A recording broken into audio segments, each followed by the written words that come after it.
Welcome to this lecture. In this lecture, we are going to be learn about the concept of the classes in object-oriented programming. In last lecture, we just studied the object. So, what is an object? An instance is an executable copy of a class. Another name of instance is object. There can be any number of objects to a given class in memory at any one time.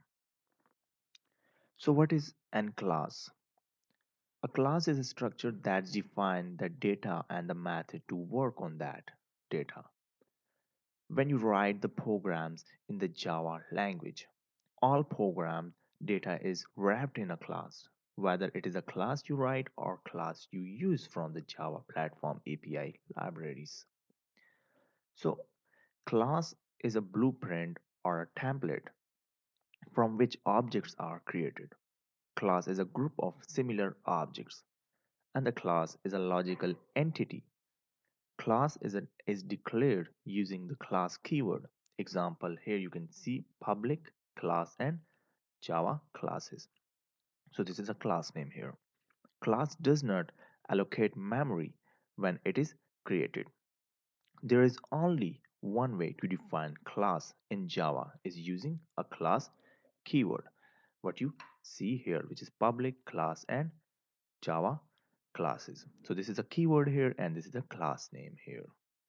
So let's suppose we use a bicycle class as an example. So the bicycle class.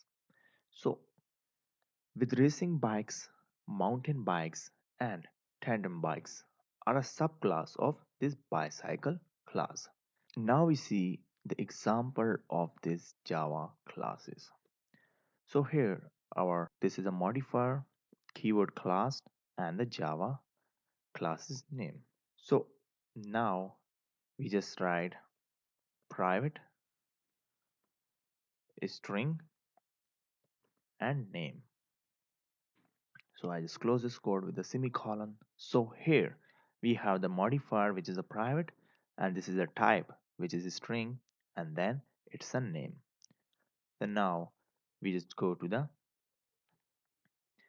void. So here I just write public void and set name and this is a string and a string is a value of n. So here we have the modifier, then the return type which is void, and then the method name which is set name, and then the optional parameters which are string n, and then the exception list. Now here I just pass a name which is equal to n.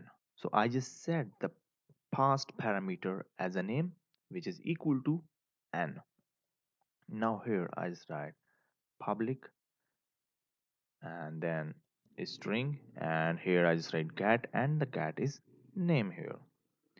So this is a modifier here, this is a return type, and then the name here.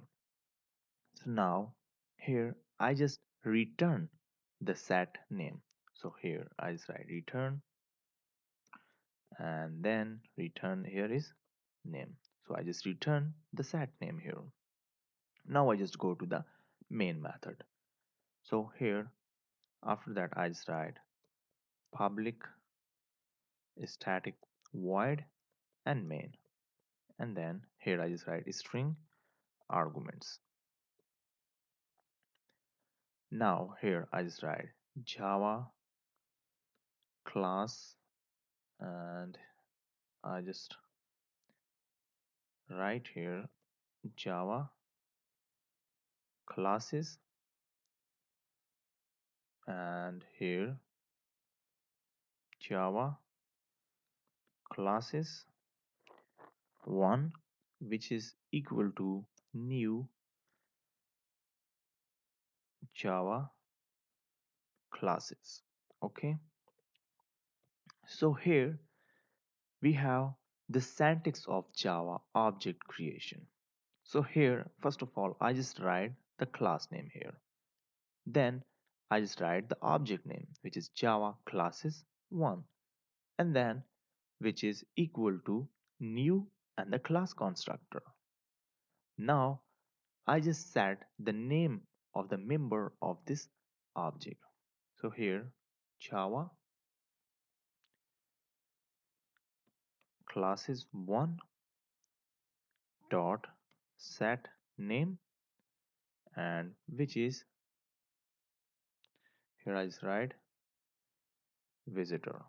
Okay, and then I just print the name. So here I just write system dot out dot print, and the print here is hello, and then the constructor which is Java classes 1 dot get name function here. So now we just see the output for this code. So I just remove this bracket, and this is a print line, and now we just see the output. So here we have the output which is hello visitor. So this is a concept of classes in object oriented programming. Thanks for watching this lecture. See you in next lecture.